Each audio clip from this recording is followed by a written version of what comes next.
দর্শক আমন্ত্রণ জানাচ্ছি রাতের দীপ্ত সংবাদে। আপনাদের সঙ্গে এই মুহূর্তে আছে আমি রুবায়েত হাসান। আর শুরুতেই থাকছে প্রধান খবরের শিরোনাম। বাণিজ্য, বিনিয়োগ ও নিরাপত্তা সহযোগিতায় একমত বাংলাদেশ ও তুরস্ক। ঢাকায় দুই দেশের পররাষ্ট্রমন্ত্রী পর্যায়ের বৈঠক শেষে সংবাদ সম্মেলন।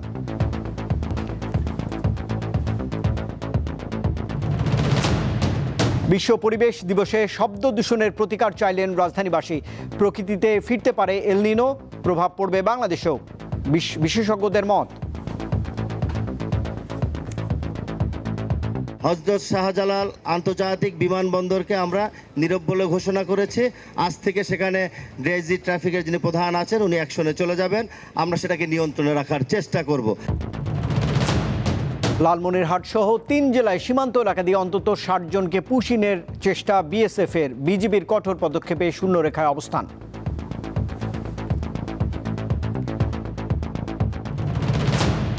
রাজধানীর বাজারে প্রকারভেদে চালের দাম বেড়েছে কেজি প্রতি ৩ থেকে ৬ টাকা পর্যন্ত। সবজির অতিরিক্ত দামে অসন্তোষ ক্রেতাদের মাঝে।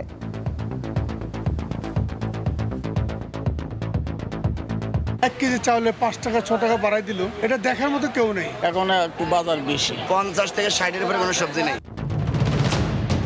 গাইবান্ধায় তিস্তার দুই পাড়ে শুকনো বর্ষা মৌসুমে ভোগান্তিতে পড়তে হয় স্থানীয়দের। সমাধানে তিস্তা মহাপরিকল্পনা দ্রুত বাস্তবায়ন দাবি।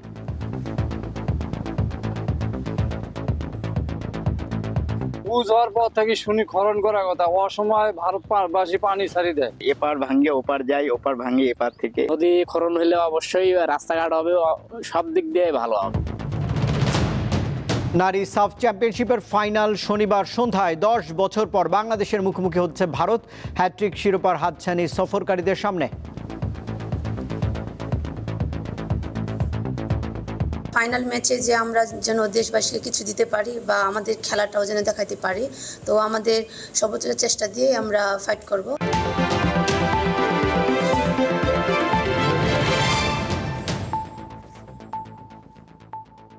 এবারে পুরো আয়োজন। বাণিজ্য, বিনিয়োগ ও নিরাপত্তা সহযোগিতা নিয়ে একমত বাংলাদেশ এবং তুরস্ক। সেই লক্ষ্যে প্রতিরক্ষা শিল্পে বাংলাদেশের সঙ্গে সহযোগিতা বিকাশের পদক্ষেপ নেওয়ার কথা জানিয়েছেন দেশটির পররাষ্ট্রমন্ত্রী হাকান ফিদান। শুক্রবার রাজধানীর একটি হোটেলে পররাষ্ট্রমন্ত্রী ডক্টর খলিলুর রহমানের সঙ্গে দ্বিপক্ষীয় বৈঠকের পর যৌথ সংবাদ সম্মেলনে এসব কথাই জানিয়েছেন তুরস্কের পররাষ্ট্রমন্ত্রী। বাংলাদেশ সফরে বৃহস্পতিবার রাতে ঢাকায় আসেন তুরস্কের পররাষ্ট্রমন্ত্রী হাকান ফিদান। শুক্রবার সকালে পররাষ্ট্রমন্ত্রী খলিলুর রহমানের সঙ্গে দ্বিপক্ষীয় বৈঠকে অংশ নেন তিনি। পরে এক যৌথ সংবাদ সম্মেলনে তুরস্কের পররাষ্ট্রমন্ত্রী প্রতিরক্ষা শিল্পে বাংলাদেশের সঙ্গে সহযোগিতা বিকাশের পদক্ষেপ জোরদারের বার্তা দেন। বলেন, দক্ষিণ এশিয়ায় শান্তি প্রতিষ্ঠায় বাংলাদেশের সঙ্গে কাজ করতে চায় তাঁর দেশ। আমরা আমাদের দ্বিপাক্ষিক সম্পর্ক, আন্তর্জাতিক সংস্থাগুলোর মধ্যে সহযোগিতা এবং আঞ্চলিক ও বৈশ্বিক ঘটনাবলী নিয়ে আলোচনা করেছি। আমাদের দীর্ঘস্থায়ী অংশীদারিত্বকে শক্তিশালী এবং দূরদর্শী মাত্রায় নিয়ে যাওয়ার চেষ্টা অব্যাহত রাখছি। বিশেষ করে প্রতিরক্ষা শিল্পে আমাদের সহযোগিতা বিকাশের জন্য পদক্ষেপ নেওয়া যেতে পারে। আমরা সেটি পর্যালোচনা করছি। তুরস্কের সঙ্গে বাণিজ্য চুক্তি করতে বাংলাদেশ আগ্রহী বলেও জানান পররাষ্ট্রমন্ত্রী খলিলুর রহমান। এই জন্য তুরস্ককে বিশেষ অর্থনৈতিক অঞ্চল দেওয়ার প্রস্তাব করা হয়েছে।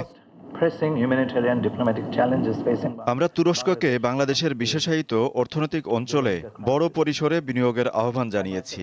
এছাড়া শিক্ষা ও প্রযুক্তি খাতে দেশটির সহযোগিতা আমরা চেয়েছি। বৈঠক শেষে দুই দেশের মধ্যে সাংস্কৃতিক বিনিময় বিষয়ক একটি সমঝোতা স্মারক সই হয়।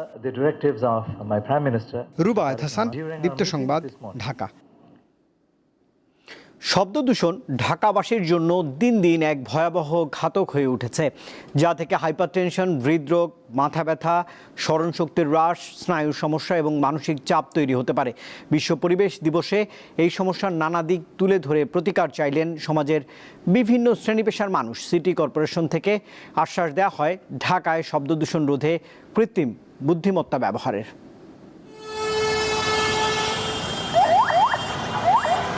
দিনে রাতে নির্মাণ কাজ, মাইক ও লাউড স্পিকারের ব্যবহার, গাড়ির হর্ন সহ আরও বেশ কয়েকটি উৎস রয়েছে শব্দ দূষণের। আবার শব্দ দূষণে দায়ী প্রমাণিত হলে রয়েছে শাস্তির বিধানও।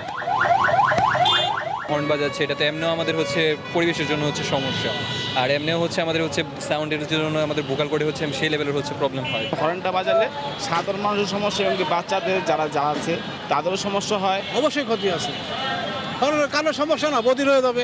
কিন্তু ঢাকাসহ দেশের মহানগরগুলোয় এই শব্দ দূষণের মাত্রা দিন দিন যেন বাড়ছেই। এমনই প্রেক্ষাপটে বিশ্ব পরিবেশ দিবসে এর বিরুদ্ধে সচেতনতা গড়তে শুক্রবার ঢাকায় আয়োজন করা হয় নানা কর্মসূচির। ঢাকা উত্তর সিটি কর্পোরেশন, পরিবেশ অধিদপ্তর ও গুলশান সোসাইটি সহ বেশ কয়েকটি সংগঠনের পক্ষ থেকে প্রচারণা চালানো হয় শব্দ দূষণের বিরুদ্ধে। এটা আমাদের যে জীবন সেটাকে বাধাগ্রস্ত করছে এবং আপনারা সবাই জানেন স্বাস্থ্য দূষণ স্বাস্থ্যের জন্য অত্যন্ত ক্ষতিকর। তো একটা মেন্টালি এবং ফিজিক্যালি ভালো থাকতে গেলে আমাদের শব্দ দূষণের মাত্রা নিয়ন্ত্রণে থাকতে হবে। এ সময় হযরত শাহজালাল আন্তর্জাতিক বিমানবন্দর এলাকাকে নীরব জোন হিসেবে ঘোষণা করেন ডিএনসিসির প্রশাসক। আমরা হযরত শাহজালাল আন্তর্জাতিক বিমানবন্দরকে আমরা নীরব বলে ঘোষণা করেছি। আজ থেকে সেখানে ড্রেজি ট্রাফিকের যিনি প্রধান আছেন উনি অ্যাকশনে চলে যাবেন, আমরা সেটাকে নিয়ন্ত্রণে রাখার চেষ্টা করব। পরে গুলশান সোসাইটির পক্ষ থেকে গুলশান লেকের পাশে বৃক্ষরোপণ কর্মসূচি পরিচালনা করা হয়। জহিরুল মোহসান, দীপ্ত সংবাদ, ঢাকা। চলতি বছর প্রকৃতিতে ফিরতে পারে এল নিনো বা উষ্ণায়ন প্রক্রিয়া। এটি একটি জলবায়ু চক্র যার প্রভাবে মধ্য পূর্ব প্রশান্ত মহাসাগরের পানির তাপমাত্রা বেড়ে যায়, ফলে দেখা দেয় খরা। আবহাওয়াবিদরাও জানিয়েছেন বাংলাদেশেও এল নিনোর প্রভাব পড়তে পারে। এল নিনো মূলত একটি জলবায়ু চক্র যার ফলে মধ্য পূর্ব প্রশান্ত মহাসাগরের পানির তাপমাত্রা বেড়ে যায়। ফলস্বরূপ ভয়াবহ ঝড়, খরা ও বন্যার মতো দুর্যোগ হওয়ার আশঙ্কা বাড়ে। বিজ্ঞানীদের আশঙ্কা 2026 থেকে 2027 সালের মধ্যে বহুগুণ শক্তিশালী এল নিনোর রূপ প্রত্যক্ষ করতে যাচ্ছে পুরো পৃথিবী। সমুদ্রের পৃষ্ঠের পানির তাপমাত্রা 30 বছরের গড় অপেক্ষা যদি সর্বনিম্ন 0.5 ডিগ্রি সেলসিয়াস থেকে উপরে থাকে, যদি তাপমাত্রা বেশি হয় তখন সেটাকে আমরা বলি এল নিনো অবস্থা। যদি ভারত মহাসাগরে দ্বিমেরু পজিটিভ না থাকে তাহলে হয়তো দেখা যাচ্ছে আমাদের বাংলাদেশে স্বাভাবিকের চেয়ে 10 থেকে 20% বৃষ্টিপাত কম হবে। আর যদি এই সৌভাগ্যক্রমে যদি আমাদের ভারত মহাসাগরে যদি এই দ্বিমেরুটা যদি পজিটিভ দশায় থাকে তাহলে হবে দেখা যাচ্ছে হয়তো ওই বৃষ্টিপাতের পরিমাণটা 10% হয়তো 10% থেকে 15% কম হবে। বিজ্ঞানীরা বলছেন 150 বছর আগে এমন এক বিভীষিকাময় এল নিনোর প্রভাবে দুর্ভিক্ষে বিশ্বের তৎকালীন জনসংখ্যার প্রায় 4 ভাগ বিলুপ্ত হয়। 2026 সালে সুপার এল নিনোর প্রভাবে প্রাণীজ আমিষের বাজারে বড় ধরনের অস্থিরতার পূর্বাভাস দিচ্ছে বিশেষজ্ঞরা। খাদ্যশস্যের মূল্য উল্লেখযোগ্য পরিমাণে বেড়ে যায়, বিশেষ করে যে বছরই শক্তিশালী এল নিনো হয়, কারণ অস্ট্রেলিয়া যেহেতু উৎপাদন খুবই কমে যায়, এটা হচ্ছে আমাদের খাদ্যশস্য বিশ্বের অন্যান্য দেশগুলোতে উৎপাদন ব্যাহত হয়। এপ্রিলের উষ্ণতম মাস, কিন্তু সেই মাসে আপনার প্রায় 76% বেশি বৃষ্টি হয়েছে এবং এই বৃষ্টির কারণে ইতিমধ্যে এই গাছে বড় একটা ইম্প্যাক্ট হয়েছে। আপনারা জানেন যে অতিবৃষ্টির কারণে হাওর অঞ্চলে অনেক ক্ষয়ক্ষতি হয়েছে। ইভেন প্লেনল্যান্ডে যেসব জায়গা ধান কাটা সেক্ষেত্রেও সমস্যা হয়েছে বৃষ্টির কারণে, তারা অনেক সময় এই 2 টাইমে ধান শুকাতে পারেনি। এবার এল নিনোর প্রভাব মূলত অস্ট্রেলিয়া, ইন্দোনেশিয়া অঞ্চলে বেশি হওয়ার সম্ভাবনা রয়েছে, তবে বাংলাদেশেও এর প্রভাব স্পষ্টভাবে অনুভূত হতে পারে। বেশি শক্তিশালী হলে জুন থেকে পরবর্তী বছরের সময়গুলোতে সুপার এল নিনোর প্রভাবে বৃষ্টিপাতের ধরনে আসতে পারে ব্যাপক পরিবর্তন। খরায় বেশি ক্ষতি হবে কৃষির। আমন ধান যেটা, এটা অনেকটা হচ্ছে পানির উপর নির্ভরশীল, বর্ষার কম বৃষ্টির উপর নির্ভরশীল। সেক্ষেত্রে আপনার এক্সট্রা ইরিগেশন দিতে হবে, সেচের ব্যবস্থা করতে হবে। এক্ষেত্রে আপনাকে জ্বালানি বেড়ে যাবে, চাহিদা বেড়ে যাবে। তারপরে হচ্ছে আপনার বীজ বপনের ক্ষেত্রে যেটা হচ্ছে আপনাকে হয়তো তাদেরকে কিছুটা চেঞ্জ আনতে হবে। মার্কিন ক্লাইমেট প্রেডিকশন সেন্টার জানিয়েছে এই গ্রীষ্মে এল নিনো তৈরি হওয়ার সম্ভাবনা 62 ভাগ। তবে পূর্বাভাস নিয়ে এখনো অনেক অনিশ্চয়তা আছে বলেও জানাচ্ছেন বিজ্ঞানীরা। রুবায়েত হাসান, দীপ্ত সংবাদ, ঢাকা। রাজধানী ঢাকার পরিবেশ নিয়ে মানুষের অভিযোগের শেষ নেই। বায়ু দূষণ, শব্দ দূষণ আর সবুজের অভাবে প্রতিদিনই ভোগান্তি পোহাতে হচ্ছে রাজধানীবাসীকে। এই অবস্থায় ঢাকার বর্তমান পরিবেশ নিয়ে সাধারণ মানুষ আসলে কি ভাবছেন, সেসব কথাই উঠে এসেছে আজকের জনতার কথায়। আজ বিশ্ব পরিবেশ দিবস। রাজধানী হিসেবে ঢাকাবাসী ঠিক কতটা মানসম্মত পরিবেশে বসবাস করছেন? আমার বলতে খুবই খারাপ লাগছে, কষ্ট লাগছে যে বাংলাদেশ, বিশেষ করে ঢাকা সিটি বসবাসের জন্য ভীষণভাবে অনুপযুক্ত। মানে পলিউশন যেটাকে আমরা বলি, মানে প্রতি নিঃশ্বাসে আমরা বিষ গ্রহণ করছি। শব্দ দূষণ, বিভিন্ন ধুলাবালু, অস্বস্তিকর অবস্থা। যানবাহনগুলো আছে এখান থেকে কালো ধোঁয়া এবং এখান থেকে যে নিঃসৃত কার্বন, এটা পরিবেশটাকে আরও বেশি উত্তপ্ত করতেছে। রাস্তাঘাটে হাঁটাচলা করলে চারিদিকে পানি, ময়লা আবর্জনা, দুর্গন্ধ এটা ভরাই থাকতেছে। পৃথিবীর তাপমাত্রা দিন দিন যেভাবে বাড়ছে বা জলবায়ুর যে পরিবর্তন, হঠাৎ দেখা গেল যে একটা রেডিক্যাল চেঞ্জ আসে যায়, যেমন তাপমাত্রা খুব বেশি বেড়ে যায়, আবার যখন বৃষ্টি শুরু হয় হঠাৎ খুব বেশি বৃষ্টি হয়, অর্থাৎ আবহাওয়া এবং জলবায়ুর মধ্যে একটা অস্বাভাবিকতা লক্ষ্য করা যায়। সেই প্রেক্ষিতে ঢাকা শহরের দিকে তাকালে দেখব যে অনেক বছর যাবত এখানকার যে জলবায়ু এবং আবহাওয়া সেটি আসলে আমাদের স্বাস্থ্যকর বা বসবাসের উপযোগী না। বায়ু দূষণটা খুবই বাজেভাবে হইতেছে আমাদের, মানে এই এরিয়া তো তাও ভালো, আমরা ঢাকা বিশ্ববিদ্যালয় এরিয়াতে তো আসি একটু গাছ দেখার জন্য, আমাদের এরিয়ার অবস্থা খুবই বাজে। মানুষের যে অসচেতনতা, আমরা মানে সব কিছুতেই যে প্রশাসনের উপর দায় চাপিয়ে দেই, এটা আসলে আমাদের এক ধরনের, আমি বলবো যে ভুল। ঢাকা এমন একটা শহর যেটা যান্ত্রিকতায় মানে পরিপূর্ণ হয়ে গেছে। সো ইট পাথরের এই শহর যদি আমরা আরেকটু বসবাসযোগ্য, আরেকটু গ্রিন করতে চাই, আমাদেরকে প্রচুর পরিমাণ বৃক্ষরোপণ করতে হবে।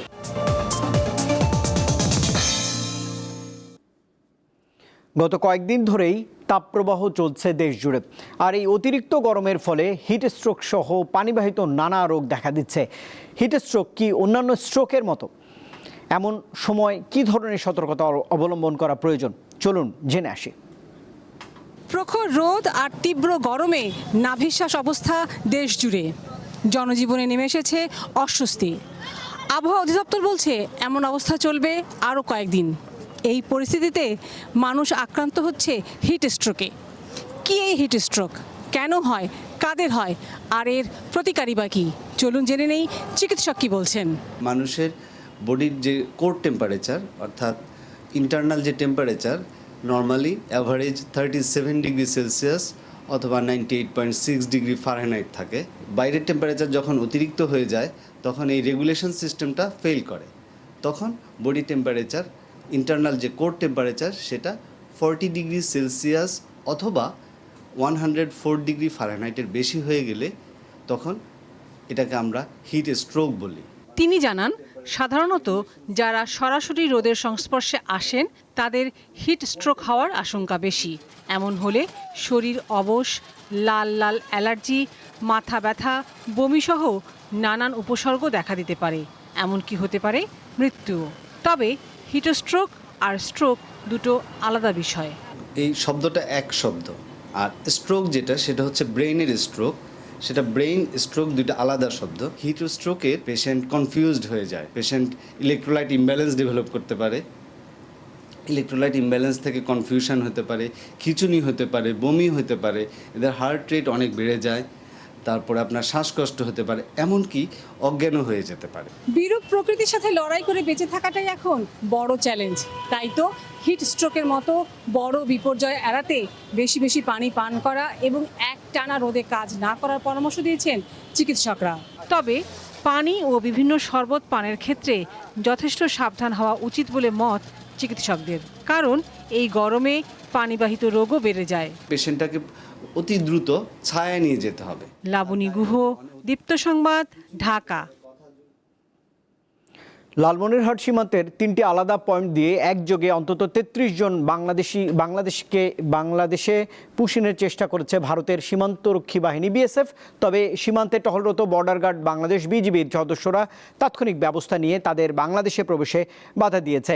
শুক্রবার সকালে জেলার বিভিন্ন সীমান্ত এলাকায় এমন ঘটনা ঘটেছে। বিজিবির মিডিয়া সেল থেকে পাঠানো তথ্য অনুযায়ী পাটগ্রামের 65 বাড়ি সীমান্তে 10 জন, হাতিবান্ধার বড়খাতা সীমান্তে 11 এবং আদিতমারির দীঘলতারি সীমান্তে 12 জন সহ মোট 33 জনকে পুশিনের চেষ্টা করেছে বিএসএফ। বর্তমানে ওই 33 ব্যক্তিকে সীমান্তের শূন্যরেখায় অবস্থান করতে দেখা গেছে। এছাড়া নওগাঁ সীমান্ত দিয়ে আরও 17 জনকে পুশিনের চেষ্টা করেছে বিএসএফ। অবশ্য বিজিবি এই প্রচেষ্টা প্রতিহত করার পর তারা সীমান্তের নোম্যান্স ল্যান্ডে অবস্থান নেন। অন্যদিকে পঞ্চগড় সদর উপজেলার বড়বাড়ি প্রধানপাড়া গ্রামের সীমান্ত দিয়ে শুক্রবার বেলা 11:30টার দিকে নারী শিশু সহ 10 জনকে পুশিনের চেষ্টা করেছে বিএসএফ।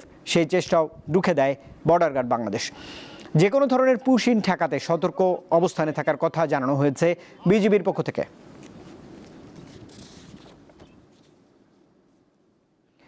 দেশে সড়ক দুর্ঘটনায় নারী ও শিশুসহ অন্তত 8 জন প্রাণ হারিয়েছেন। এর মধ্যে সিরাজগঞ্জের বেলকুচি উপজেলার বাস চাপায় একটি অটো ভ্যানের 3 জন যাত্রী প্রাণ হারিয়েছেন। মেঘুল্লা নামক এলাকায় সকাল 6:30টার দিকে এমন দুর্ঘটনা ঘটে। পুলিশ জানিয়েছে, ঢাকা এক্সপ্রেস নামের একটি বাস অটো ভ্যানটিকে চাপা দিলে হতাহতের এই ঘটনা ঘটে। এদিকে বৃহস্পতিবার সন্ধ্যায় গোপালগঞ্জে অটোরিকশার ধাক্কায় সোলাইমান শিকদার নামে 5ম শ্রেণীর এক শিক্ষার্থী নিহত হয়েছে। এছাড়া ব্রাহ্মণবাড়িয়ায় পিকআপ ভ্যানের ধাক্কায় মা ছেলেসহ সিএনজি চালিত অটোরিকশার 3 যাত্রী প্রাণ হারান। শুক্রবার সকালে সদর উপজেলার রামলাইন ইউনিয়নের 42 এলাকায় কুমিল্লা সিলেট মহাসড়কে এই দুর্ঘটনা ঘটে। এদিকে মাদারীপুরের কালকিনি পৌরসভা এলাকায় বাস চাপায় এক শিশুর মর্মান্তিক মৃত্যু হয়েছে।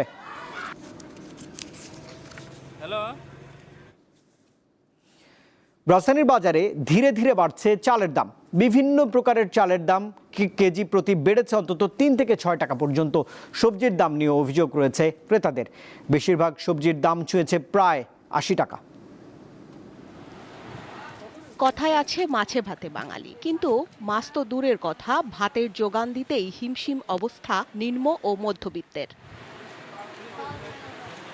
সাপ্তাহিক ছুটির দিনে শুক্রবার রাজধানীর কারওয়ান বাজার ঘুরে দেখা যায় বেড়েছে বেশিরভাগ চালের দাম। প্রতি কেজি 28 চালের দাম বেড়ে 52 টাকায় বিক্রি হচ্ছে।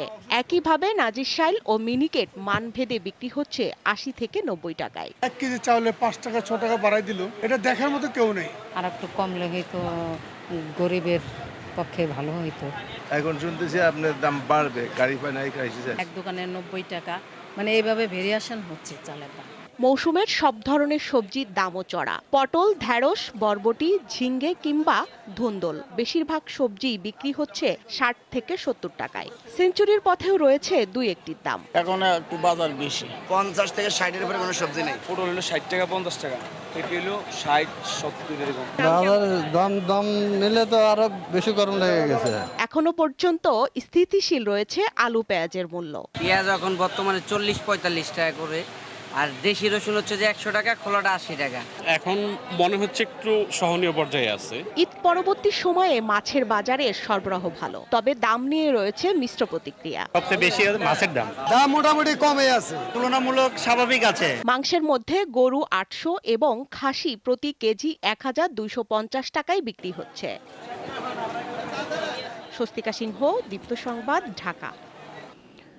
গাইবান্ধার তিস্তা পাড়ে শুকনো মৌসুমে দেখা দেয় পানির তীব্র অভাব, আর বর্ষায় ভয়াবহ ভাঙনের কবলে পড়তে হয়। একদিকে ফসলের ক্ষতি, অন্যদিকে বসতভিটা নদীতে বিলীন হয়। তাই এ অবস্থা থেকে মুক্তি পেতে তিস্তা মহাপরিকল্পনা দ্রুত বাস্তবায়নের দাবি জানিয়েছেন স্থানীয়রা।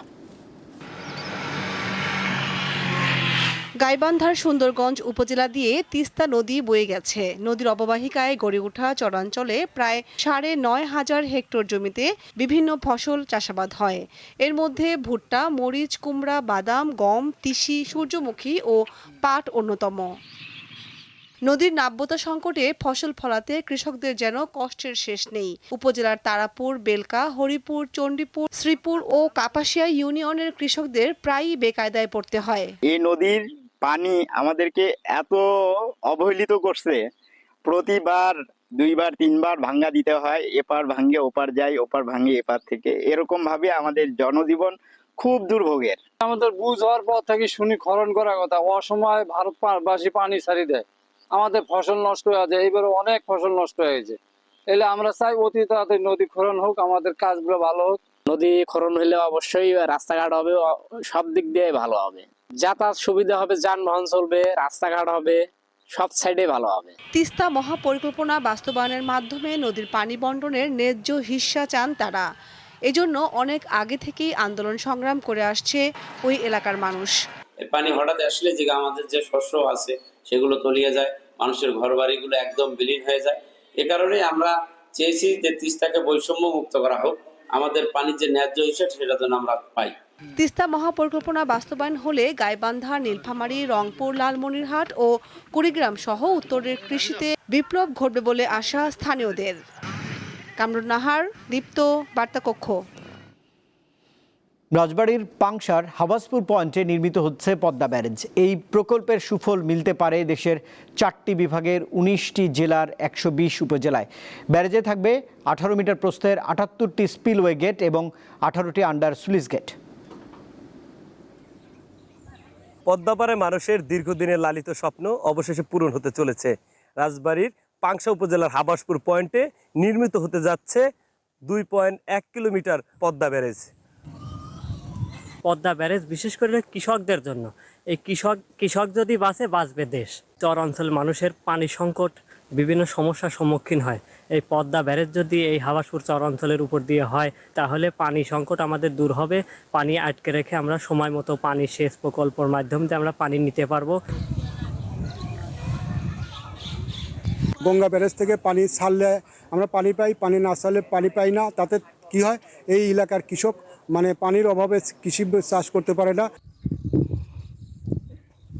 যখন বর্ষার মৌসুম হয় তখন মানুষ নৌকায় যাতায়াত করে, অনেক সময় ঢেউয়ের কারণে নৌকা ডুবে যাওয়ার উপক্রম হয়।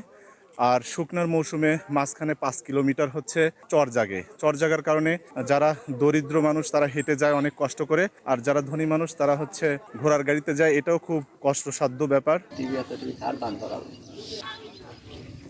হাবাসপুর থেকে ঘাটে যেতে অনেক সময় লাগে, 3 কিলো হাঁটে যেতে লাগে, তারপর ঘোড়ার গাড়িতে যাইতে হয়। তা আমাদের পদ্মা ব্যারেজ হলে এখানে পানি থাকবে, আমাদের কৃষিতে উন্নয়ন হবে। বৃষ্টি হয়ে গেলে সরকার আমাদের কি করবে, আমরা তো এই ঘাটের উপর নির্ভরশীল। আমাদের কৃষি উন্নয়ন এবং সেই সাথে এলাকার লোকের অর্থ সামাজিক উন্নয়ন এবং একটি সুন্দর পর্যটন কেন্দ্র হবে বলে আমরা আশাবাদী। রাজবাড়ী জেলা সহ 19টি জেলার 120টা উপজেলার মানুষ এই সুবিধা ভোগ করবে এবং আমরা চাই যেটা দ্রুত বাস্তবায়ন হোক। এই প্রকল্প বাস্তবায়নের মাধ্যমে কৃষি, মৎস্য ও পরিবেশের যে আমূল পরিবর্তন ঘটবে তারই স্বপ্ন এখন হাবাসপুরের প্রতিটি মানুষের চোখে মুখে। পাংশার হাবাসপুর থেকে মাহফুজুর রহমান, দীপ্ত নিউজ, রাজবাড়ী। জাতীয় সংসদ নির্বাচনের আগে থেকেই একটি দল গণতন্ত্রকে নস্যাৎ করার ষড়যন্ত্র চালাচ্ছে বলে অভিযোগ করেছেন বিএনপির মহাসচিব মির্জা ফখরুল ইসলাম আলমগীর। শুক্রবার বিকেলে জাতীয় প্রেস ক্লাবে এক স্মরণ সভায় প্রধান অতিথির বক্তব্যে তিনি এমন অভিযোগ করেছেন। বিএনপি মহাসচিব বলেন, দীর্ঘ আন্দোলন ও অভ্যুত্থানের পর অর্জিত গণতন্ত্রকে একটি মহল সুপরিকল্পিতভাবেই ধ্বংস করতে চাইছে। দলটি নির্বাচনের পর পরিকল্পিতভাবেই সামাজিক যোগাযোগ মাধ্যম ব্যবহার করে কুরুচিপূর্ণ ভাষা ব্যবহার করছে, যা দেশের সুস্থ রাজনীতির পরিবেশকে মারাত্মকভাবেই ক্ষতিগ্রস্ত করছে। তাই গণতন্ত্র রক্ষায় অশুভ শক্তিকে প্রতিহত করতে নেতাকর্মীদের সতর্ক থাকার আহ্বান জানিয়েছেন মির্জা ফখরুল ইসলাম আলমগীর।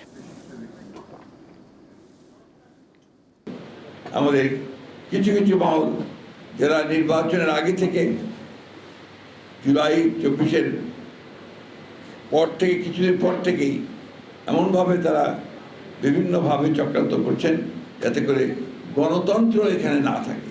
আজকে আবার অত্যন্ত পরিকল্পিতভাবে শুরু হয়েছে সেই প্রক্রিয়াটাকে ব্যাহত করবার একটা প্রচেষ্ট উদ্যোগ আমি দেখতে পাচ্ছি।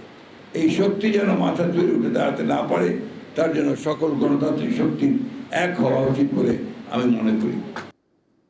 আন্তর্জাতিক প্রসঙ্গ, ইউক্রেনকে নতুন করে সহায়তা দেয় এবং রাশিয়ার উপর অতিরিক্ত নিষেধাজ্ঞা আরোপের বিষয়ে একটি বিল পাশ করেছে যুক্তরাষ্ট্রের আইনসভা কংগ্রেসের নিম্নকক্ষ প্রতিনিধি পরিষদ। কয়েক মাস আটকে থাকার পর স্থানীয় সময় বৃহস্পতিবার ইউক্রেন সাপোর্ট অ্যাক্ট নামে বিলটি 226-195 ভোটে পাশ হয়। কয়েকজন রিপাবলিকান সদস্য ডেমোক্র্যাটদের সঙ্গে মিলে একটি বিশেষ আবেদনপত্রে সই করলে এটি ভোটাভুটির জন্য উত্থাপন করা সম্ভব হয়। এই ঘটনা রিপাবলিকান পার্টির মধ্যকার বিরোধকে আরও স্পষ্ট করে তুলেছে, যা মার্কিন প্রেসিডেন্ট ডোনাল্ড ট্রাম্পের জন্য একটি বড় রাজনৈতিক ধাক্কা। যুদ্ধবন্ধে রাশিয়ার প্রেসিডেন্ট ভ্লাদিমির পুতিনের সঙ্গে সামনাসামনি কথা বলতে চান ইউক্রেনের প্রেসিডেন্ট ভলোদিমির জেলেনস্কি। রুশ প্রেসিডেন্টের উদ্দেশ্যে লেখা এক খোলা চিঠিতে জেলেনস্কি উল্লেখ করেছেন, ইউরোপের এই যুদ্ধটি আবার কখন যুক্তরাষ্ট্রের মনোযোগের কেন্দ্রে ফিরবে সেই পর্যন্ত অপেক্ষা করা ভুল হবে। তিনি আরও যোগ করেছেন, ইউক্রেন এবং রাশিয়ার মধ্যে সরাসরি আলোচনার মাধ্যমে কেবল শান্তি ফিরিয়ে আনা সম্ভব। চিঠিতে জেলেনস্কি প্রস্তাবিত আলোচনা চলাকালীন পূর্ণাঙ্গ যুদ্ধবিরতি কার্যকরেরও আহ্বান জানিয়েছেন। এবারে গ্লো অ্যান্ড লাভলি সাফ উইমেন চ্যাম্পিয়নশিপ 2026।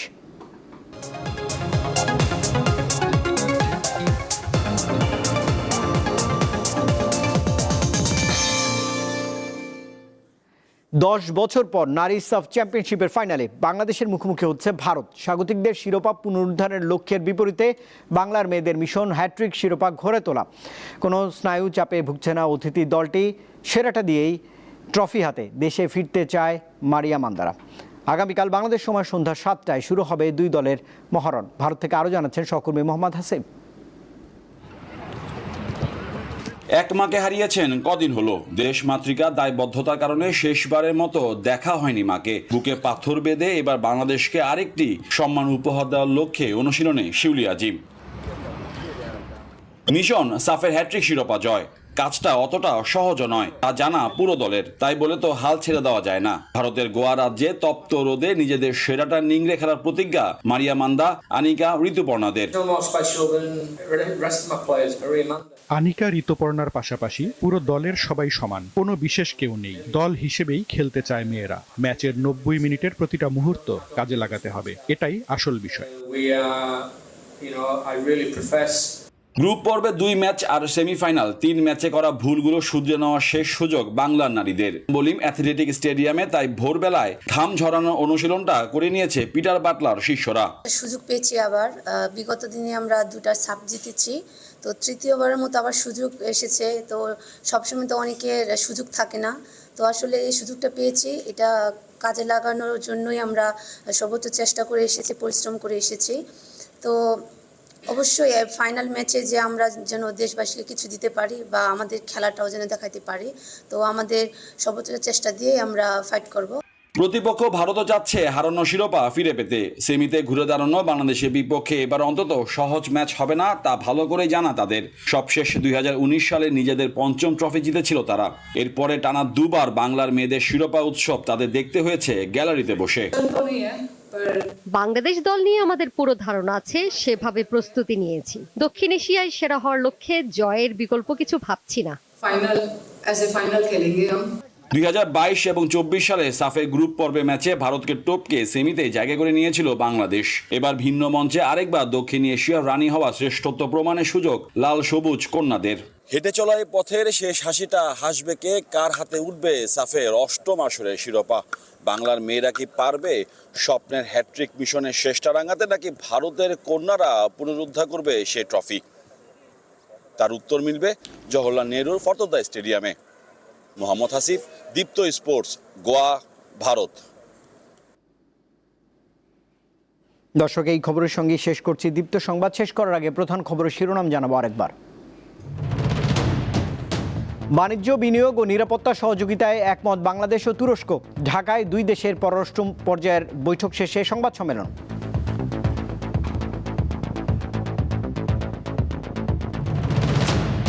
বিশ্ব পরিবেশ দিবসে শব্দ দূষণের প্রতিকার চাইলেন রাজধানীবাসী। প্রকৃতিতে ফিরতে পারে এল নিনো, প্রভাব পড়বে বাংলাদেশেও বিশেষজ্ঞ মতামত।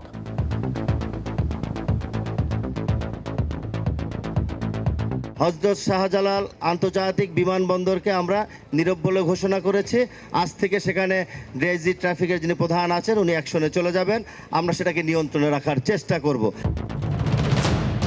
লালমনিরহাট সহ 3 জেলার সীমান্ত এলাকা দিয়ে অন্তত 60 জনকে পুশিনের চেষ্টা বিএসএফের। বিজিবির কঠোর পদক্ষেপে শূন্যরেখায় অবস্থান।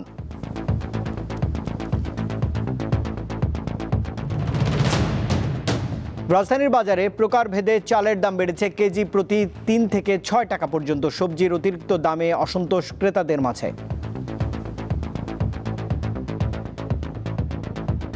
1 কেজি চাউলে 5 টাকা 6 টাকা বাড়াই দিল, এটা দেখার মতো কেউ নেই। এখন একটু বাজার বেশি, 50 থেকে 60-এর উপরে কোনো সবজি নেই। গাইবান্ধায় তিস্তার 2 পাড়ে শুকনো বর্ষা মৌসুমে ভোগান্তিতে পড়তে হয় স্থানীয়দের। সমস্যার সমাধানে তিস্তা মহাপরিকল্পনা দ্রুত বাস্তবায়ন দাবি।